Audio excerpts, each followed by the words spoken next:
Pai, eu quero te agradecer em nome de Jesus por cada um dos teus filhos que se encontra cada manhã para meditar, para crescer um pouco na tua palavra, que o Senhor possa estabelecer graça, virtude e unção, para que haja manifestação da tua bondade e da tua glória, que o Senhor estabeleça sempre, sempre as virtudes do Senhor sobre a casa e sobre a vida dos teus filhos, que cada um seja revestido com o capacete da salvação para enfrentar, Senhor, todos os ataques na mente, na alma, vindo dos ataques dos comandos dos ares, venha ser neutralizado na vida dos teus filhos. Mas nós declaramos que eles serão sempre, meu Pai, cheio da tua palavra, e será simplesmente a tua voz que alinhará os teus filhos sempre, em nome de Jesus.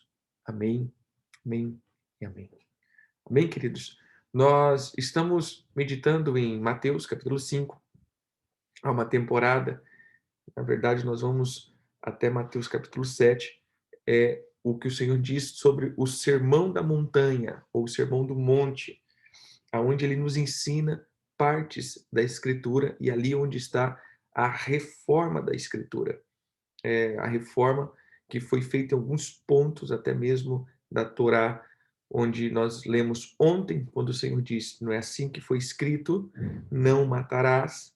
Eu agora afirmo que aquele que alimentar o seu coração de assassinato, de morte, de ódio, de ira, de rancor, de maledicência, esse já assassinou. Então, essa é uma expressão daquilo que o Senhor vem amplificando nessa temporada. É, Agora nós vamos para Mateus, capítulo 5, né, versículo 27.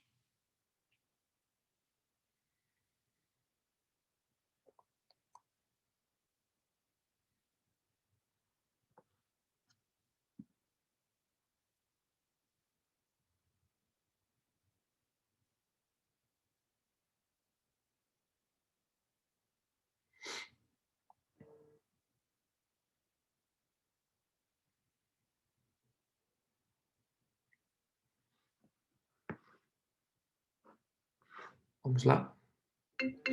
Só um minutinho. Vamos lá. Todo mundo encontrou? A palavra diz aqui: ouviste que foi dito, não adulterarás. Eu, porém, vos digo: qualquer um que olhar para uma mulher com intenção impura no coração, já adulterou com ela. Se o teu olho direito te faz tropeçar, arranca-o e lança fora de ti.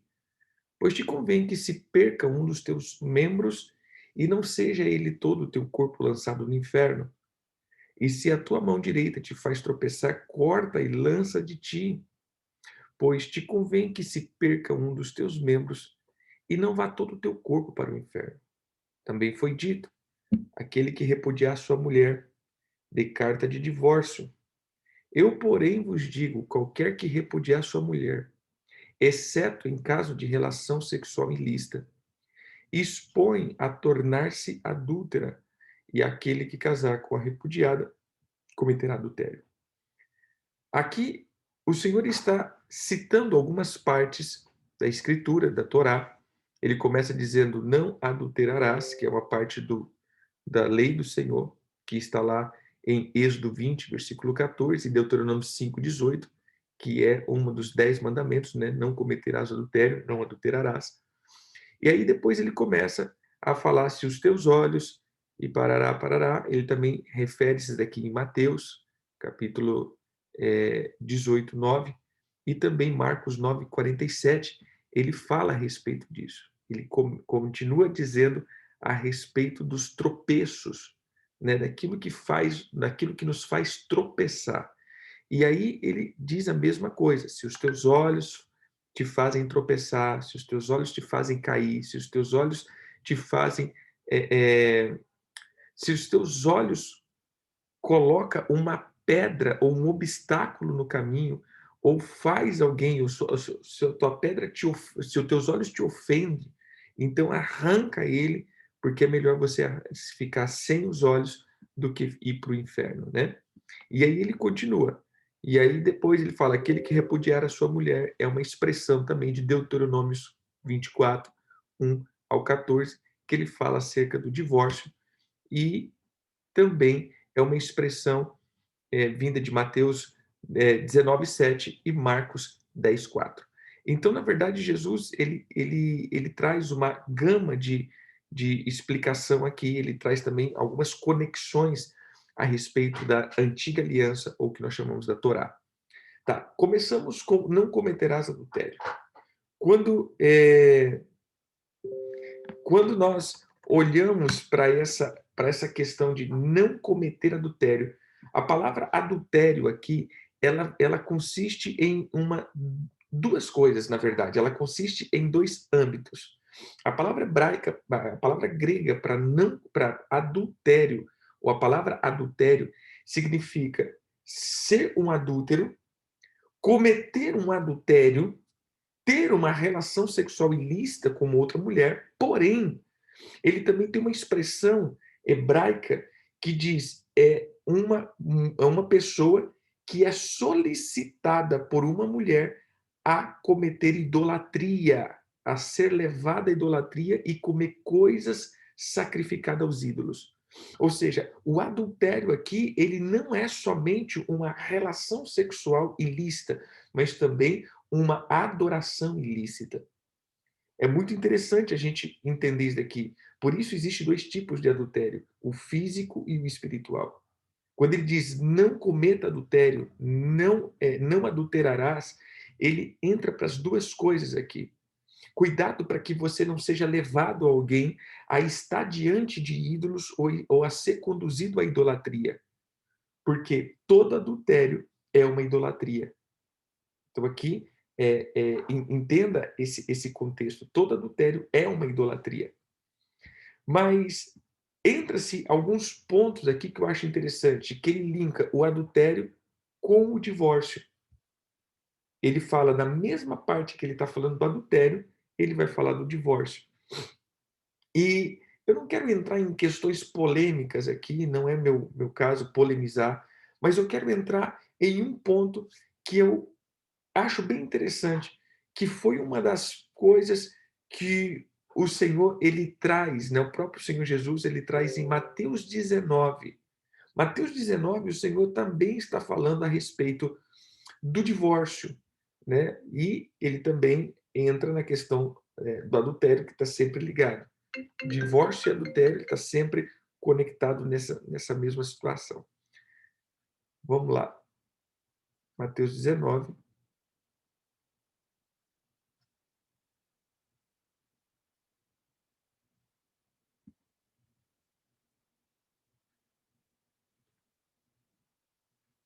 Quem encontrou aí? Mateus 19.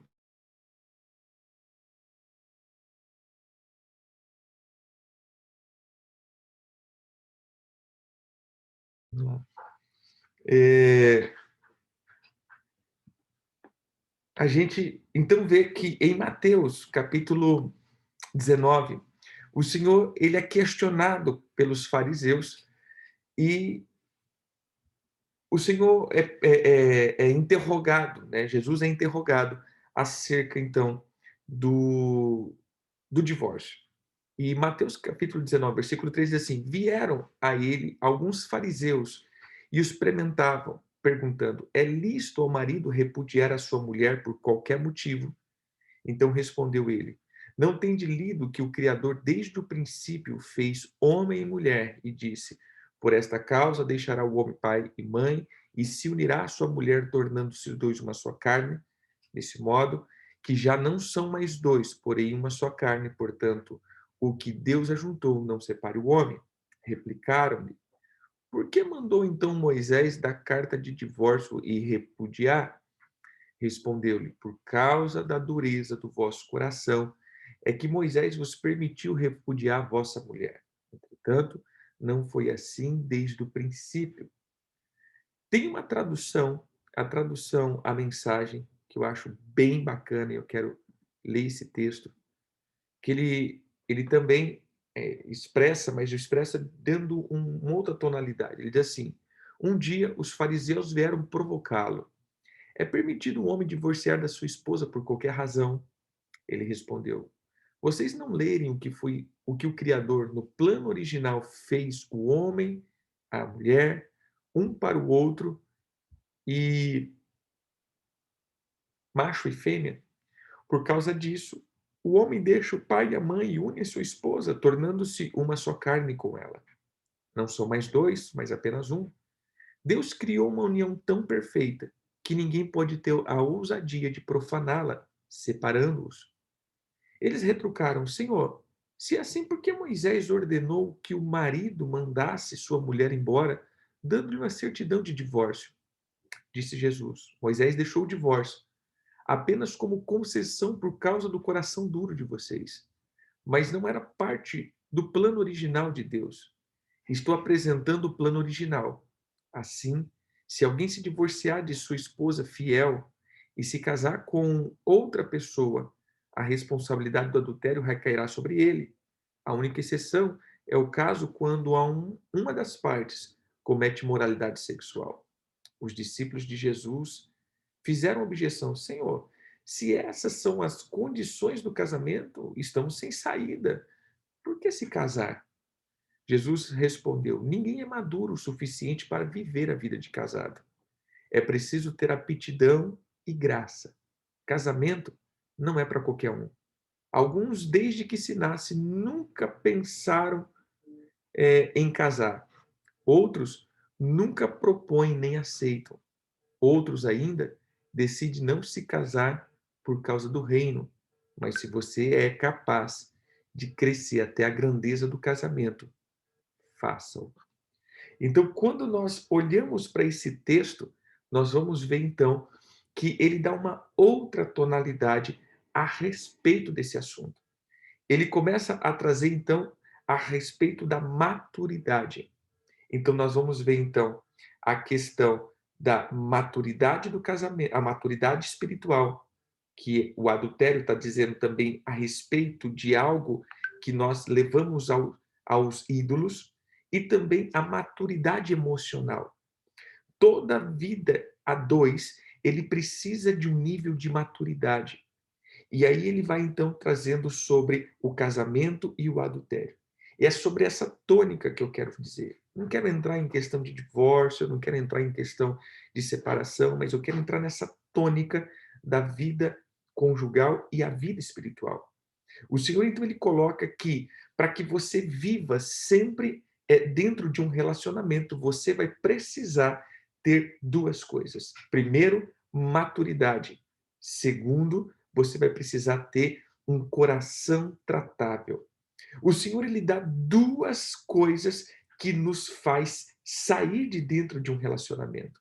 O Senhor, ele nos expõe, diz: olha, vocês só quebrarão aliança, tanto com ele, tanto com o cônjuge, por causa de duas coisas. Um, porque você não tem um coração tratável. Dois, por causa de uma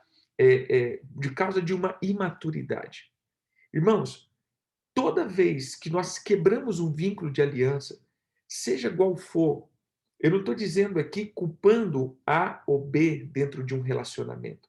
O que nós estamos dizendo é que o relacionamento ele sempre vai ser tratado com uma expressão de maturidade, porque precisamos ter um nível de maturidade para conseguir conviver com alguém. E precisamos ter a brandeza de coração para saber perdoar. Porque, irmãos, não somos mais feridos em nenhum outro lugar a não ser dentro de um relacionamento. Por quê? Porque é fácil eu me relacionar com gente distante, porque eu posso simplesmente fechar a porta, não atender um telefone, não conversar o dia que eu não quiser. Mas dentro de um relacionamento conjugal não tem como eu fechar a porta, não tem como dizer eu já volto, não tem como falar eu não quero te ouvir. E isso então implica em todos os dias estarmos não só convivendo ou coabitando junto, mas é sim nos relacionando. E os relacionamento eu vou falar às vezes o que o outro não quer ouvir e eu vou ouvir às vezes o que eu não quero ouvir. Então isso é algo bem complicado. E aí a gente vai estar lidando com o quê? Nós vamos estar lidando com temperamentos diferentes. nós vamos estar lidando com situações diferentes, nós vamos estar lidando com culturas diferentes. Porque imagine aqui, eu, por exemplo, não estou dizendo eu, estou dizendo só uma expressão. Imagine que eu venho de uma casa aonde aonde eu aprendi com o meu pai e minha mãe gritando um com o outro, falando alto, não respeitando, e de repente eu caso com a minha esposa, que ela vem de uma casa onde a mãe respeitava o pai respeitava a mãe, onde eles não brigavam. Imagine a confusão que vai ser essa casa. Porque para mim é comum falar alto e expor problema, para mim é comum apontar erro, para mim é comum fazer, às vezes, o barraco de família. Por quê? Porque eu aprendi isso dentro de casa, eu convivi com isso e para mim era comum, meu pai e minha mãe faziam isso. Não estou dizendo que isso aconteceu comigo, mas só estou dando um exemplo. E aí, de repente, minha esposa vê isso como anormal. Meu Deus, o que é isso? Isso daqui é coisa de outro mundo, eu nunca vivi isso. E aí começam as crises dentro de casa. Então, se não há uma maturidade de saber, viemos de culturas diferentes e não vamos interagir 100% todos os momentos, mas o ponto de aquilo que você me ofendeu, eu pego o meu coração e coloco na cruz e diz: eu decido não prosseguir com esse sentimento dentro de mim. Eu decido a entrar dentro de uma moleza ou dentro de uma brandura ou dentro da cruz. Eu coloco na cruz esse sentimento de como que eu posso falar, de alfinetada, né? De chateamento ou esse sentimento de bloqueio, eu decido colocar na cruz. Tudo bem, você me ofendeu, você fez algo que eu não gostei, eu deixo claro, eu não gostei, porém, eu deixo meu coração no Senhor e não deixo ele na frustração. Porque o que nos faz quebrar uma aliança é os acúmulos de frustração que nós vamos tendo ao longo do tempo. E dentro disso, meu coração se torna insensível. Todos, em sua grande maioria, entraram dentro de um relacionamento tendo pelo menos um pingo de sentimento. Ninguém entra num relacionamento odiando, todo mundo entra num relacionamento amando. E, uma certa forma, entra amando. Porém, ao longo do tempo, nós passamos a odiar por quê? Porque deixamos que o nosso coração se torne um depósito de ofensa. Então, veja, Jesus ele fala de 3 coisas nesse texto: adultério, divórcio, tropeço. Então, veja, à medida que nós vamos causando tropeços, à medida que nós vamos enchendo o nosso coração de fagulhas, de ressentimentos, de coisas ruins, à medida que nós vamos deixando com que o nosso coração se encha disso, provavelmente teremos a obra do divórcio e adultério. E isso eu não coloco não só dentro da questão conjugal, eu vou colocar dentro da questão espiritual. Por que muitas vezes nós nos adulteramos com o mundo, ou adulteramos com o mundo, ou nos permitimos adulterar com ídolos? Porque nós simplesmente ficamos frustrados e cheios por causa de situações que acontecem na igreja, por coisas que achávamos que o Senhor foi injusto conosco, por coisas que pedimos e não recebemos, por coisa que deixamos que se alimentasse o nosso coração a respeito dessas frustrações diárias. Então preste atenção, querido, toda quebra de aliança é o acúmulo de frustração, é o acúmulo de lixo que guardamos no nosso coração, fazendo com que o nosso coração seja endurecido. Essa é a palavra. E Jesus diz isso. Sabe por que Moisés deixou essa carta? Sabe por que Moisés consentiu? Vou te dizer por quê. Porque o coração de vocês estão endurecidos. Olha, querido, que interessante. Quando eu olho para Mateus 19, é, a gente fala assim, nossa geração está destruída, nossa geração... Eu olho para Mateus 19 e falo, cara, os caras eram igualzinho, igualzinho. Porque quando Jesus diz assim, não era assim o plano original. Quem é os primeiros que questiona? Vê lá no versículo 10. Os discípulos de Jesus, ou seja, os fariseus tentam pegar Jesus, mas no versículo 10 eram os discípulos de Jesus dizendo, Jesus, peraí, se essa é a condição para casamento, meu irmão, não está sem saída. Para que casar? Você está doido, né? Não vou nada, tô fora desse negócio. Porque se eu não posso, tipo assim, ah, não estou gostando disso daqui, vou sair fora e vou pegar, vou achar um outro relacionamento, mas peraí, não tem condição, não, é melhor a gente ficar sem casar, Jesus. Aí Jesus, então, nessa Bíblia Mensagem, eu acho interessante que ele diz isso, a expressão do tradutor, né, ele coloca para mim umas palavras bem interessantes, que ele diz assim, ninguém é maduro o suficiente para viver a vida de casado. Irmãos, isso é uma realidade. Ninguém está pronto com maturidade para viver uma vida a dois.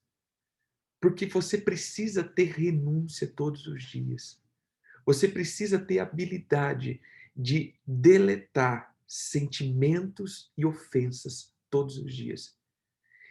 A gente coloca assim, né? Parece que só os outros nos ofendem. Mas que o tanto que a gente ofende as pessoas, o tanto que as nossas atitudes, as nossas palavras, os nossos gestos ofendem também o outro. Às vezes, um olhar de desaprovação nos quebra. Meu Deus do céu, quantas já passaram isso, né? Às vezes, tira a vida conjugal aqui, coloca naquilo que você está fazendo, de repente você vai tão empolgado fazer um negócio, aí chega o outro e dá só aquela reprovada, querido, parece que. Sabe quando você está assim, indo de quinta, já está em 100, de repente você engata uma primeira, que o negócio acaba com tudo, assim, você vai para a lona. Você fala assim, eu quero desistir de tudo, chega. Ou seja, às vezes foi um trem tão simplesinho, mas só uma palavra de desaprovação, só um sentimento. E para o outro foi algo tão comum, não, eu só queria te alertar de algo, mas para nós viemos como sei lá, um coice de mula, né? Uma trombada de caminhão.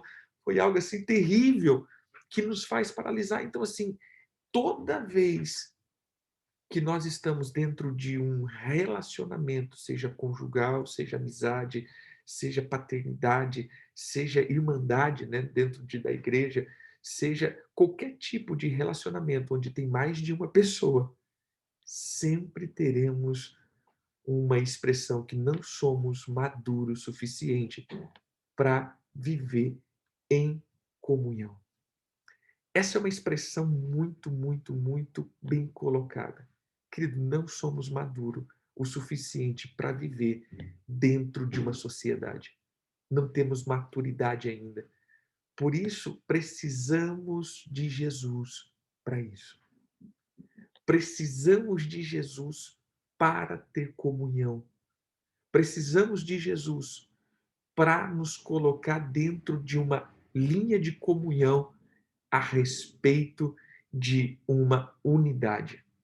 E aí, então, eu termino aqui falando a respeito disso. Queridos, a vida conjugal, ela precisa de aptidão, graça, maturidade, mas mais do que isso, precisa de um coração que esteja disposto a estar em Jesus e perdoar. O perdão sempre vai ser a base-chave para você manter um relacionamento. Eu não estou dizendo, querido, que você tem que perdoar tudo, que você tem que engolir tudo. Não, não me coloca, não me interprete mal. O que eu estou dizendo aqui é, você quer viver dentro de um relacionamento, maturidade e um coração brando sempre vai ser a chave. Fora disso, nenhum relacionamento vai durar para sempre. Fora disso, você sempre vai entrar dentro de contextos de rupturas, seja por causa de pequenas ou grandes coisas.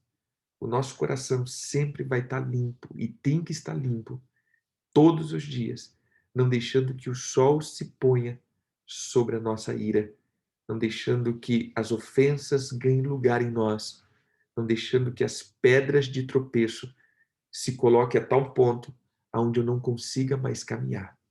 Amém? Desse jeito, Dalva, desse jeito. Amém, queridos? Que o Senhor possa trazer a palavra dele, que o teu coração possa ser ativado na obra do perdão, que todos os dias você possa jogar no mar do esquecimento como Deus faz com a gente. Sabe, todas as vezes que a gente fica estressado, todas as vezes que eu ficava muito estressado com algumas situações,